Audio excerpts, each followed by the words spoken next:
Good morning, students. Today we'll start our next poem, A Thing of Beauty. इसके हमारे writer हैं, poet हैं John Keats, जिन्होंने ये पोएम लिखी है। और इस पोएम में एक सुंदरता का वर्णन किया गया है कि किस तरह से वो हमें एक बहुत अच्छी प्लेजर प्रोवाइड करवाती है, खुशी देती है, हमारे माइंड को रिफ़्रेश करती है और हमें उनको किस तरह से संभाल कर रखना चाहिए ताकि हमारी जो नेक्स्ट जनरेशन है वो भी इसको यूज़ कर सके। सबसे पहले इसके बारे में हम यही बताएंगे कि what pleasure does a beautiful things give us, कि कौन सी खुशी हमें मिलती है इन सब चीज़ों से, और आर ब्यूटीफुल थिंग्स वर्थ ट्रेजरिंग, क्या हमें इनको मतलब सुंदर जो चीज़ें हैं इनको सुरक्षित रखना चाहिए। तो इसके बारे में कवि बोलता है कि beautiful things gives us pleasure, ये हमें बहुत खुशी देती हैं। दे रिफ़्रेश आवर माइंड, हमारे माइंड को रिफ़्रेश कर देती हैं, फ्रेश कर देती हैं। दे सेटिस्फाई अस, वो हमें संतुष्ट कर देती हैं। Things of beauty such as art और लिटरेचर मस्ट बी प्रिजर्व्ड, तो हमें इन सब चीज़ों को, जो हमारे साहित्यिक और हमारी ऐसी वस्तुएं हैं जो आर्ट से जुड़ी हुई हैं, इनको संभाल कर रखना चाहिए। They provide pleasure and next generation of come, that is कि वो हमें खुशी देती हैं और हमें आने वाली पीढ़ी को भी इन्हें दिखाना चाहिए। हमारी पोएम स्टार्ट होती है।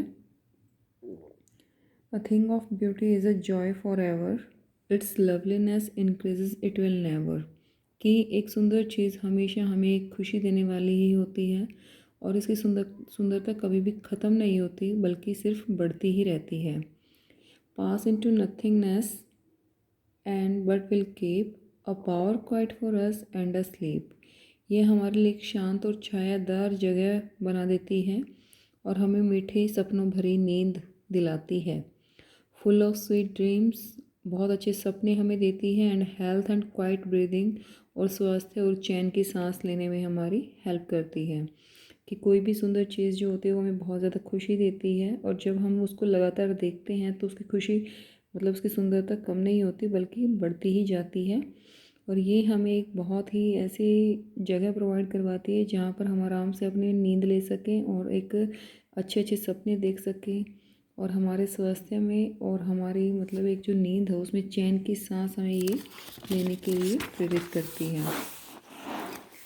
नेक्स्ट इज कि therefore on every morrow are we breathing a flowery band to bind us to the earth, कि ये एक वजह है कि संसार में निराशा अच्छे लोगों को कि अमानवीय कमी और उदासी के दिनों और हमारे भटकने के लिए बने अंधेरे रास्तों के बावजूद हम हर रोज़ सुबह इस पृथ्वी से जुड़े रहने के लिए फूलों के बंधन में बांधते हैं। यानी कि एक ऐसी वजह है, हमें जो खुशी मिलती है यही एक वजह है जिसकी वजह से हम भटकते नहीं हैं बल्कि अपने आप को इस दुनिया से जुड़े रहने के लिए प्रेरित करते हैं। Spite of despondence of the inhuman dearth of noble nature of the gloomy days, of all the unhealthy or ochre darkened ways made for our searching, yes in spite of all, कि हाँ इन सब के होते हुए भी कोई सुंदर चीज़ हमारे मन से निराश को घेरा हटा देती है। सुंदर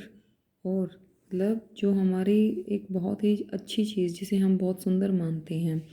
जब हम उसको याद करते हैं तो हमारी हर तरह की निराशा दूर हो जाती है। हम किसी तरह की निराशा को धारण नहीं करते हैं। सूरज और चाँद जैसे या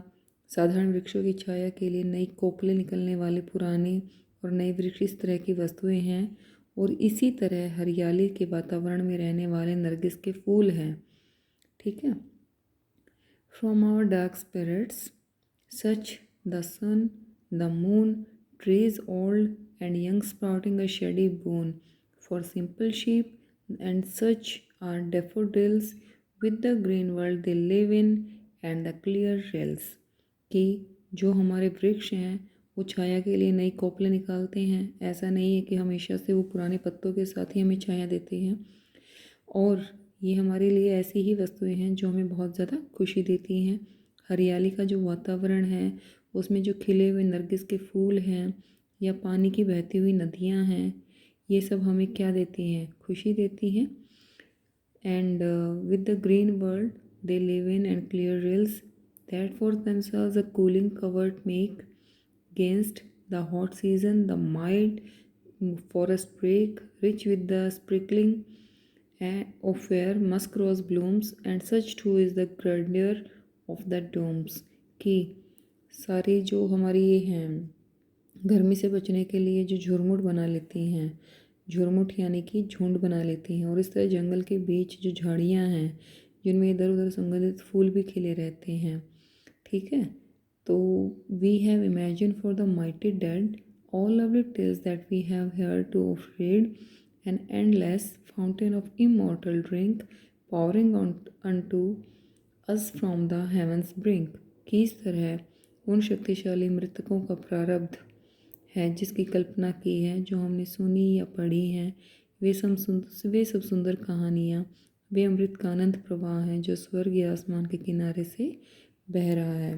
बेसिकली इस कविता में यही बताया गया है कि जब भी हम कोई अच्छी चीज़ को याद करते हैं या सुंदर चीज़ को देखते हैं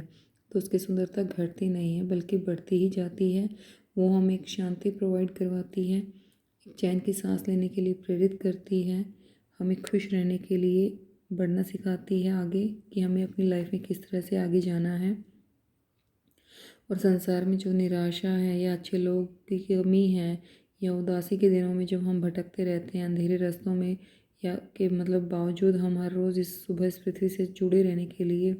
फूलों के बंधन बांधते हैं, या इन सब के होते हुए भी कोई सुंदर चीज़ हमारे मन पर से निराशा घेरा हटा देती है। मतलब कि जब भी हम भटकते रहते हैं या अपने जीवन में भटक जाते हैं, कोई काम हमें कोई रास्ता सूझता ही नहीं है, तो उस टाइम भी हम अपने आप को इन सुंदर चीज़ों को देखकर उनके लिए आकर्षित होते हैं और अपने आप में एक नया बदलाव लेके आते हैं। सूरज और चाँद है जैसे, या साधारण वृक्षों की छाया है, वो जैसे उनकी नई कोपलें निकलती हैं, और पुराने वृक्ष हैं जिन्हें नए वृक्षों की तरह, मतलब एक ऐसी वस्तु जो कभी भी हमें आगे बढ़ने के लिए प्रेरित करती है, कि कोई प्लांट है या पौधा या पेड़ है जिसकी शाखाएं जो हैं कभी मतलब नए कोपलों से खिल जाती हैं, या पुराने पत्ते झड़कर नए पत्तियां उन पर आ जाती हैं, तो वो हमें एक बहुत ही सुंदर दिखाई देती हैं। इसी तरह से हमारी ज़िंदगी को भी इसने यही डिस्क्राइब किया गया है कि हमें अपनी ज़िंदगी से निराशा को भगाकर एक नई आशा की किरण को जगाना चाहिए। हरियाली के वातावरण में रहने वाले फूल हैं, या साफ़ पानी की नदियाँ हैं, या गर्मी से बचने के लिए झुरमुट हैं, ये सब, या जंगल के बीच में झाड़ियाँ हैं लेकिन फिर भी उनके अंदर बीच में फूल खिले हुए हैं जो हमें बहुत अच्छी खुशबू देते हैं, या हमें मतलब इस तरह से प्रेरित किया है कि हमें हमेशा खुशी और सुंदरता की तरफ अपना ध्यान आकर्षित करना चाहिए, जिससे हमारी जो लाइफ है वो बहुत अच्छी, बेजान की बजाय एक नई जान भर सके उसमें। ठीक है, this is your poem, and I think बहुत अच्छी पोएम है, नेचर से जुड़ी हुई है, तो इसको ढंग से अच्छे से इसको लर्न करना, रीड करना, और इसके क्वेश्चन आंसर्स को रिवाइज करना। Till then bye.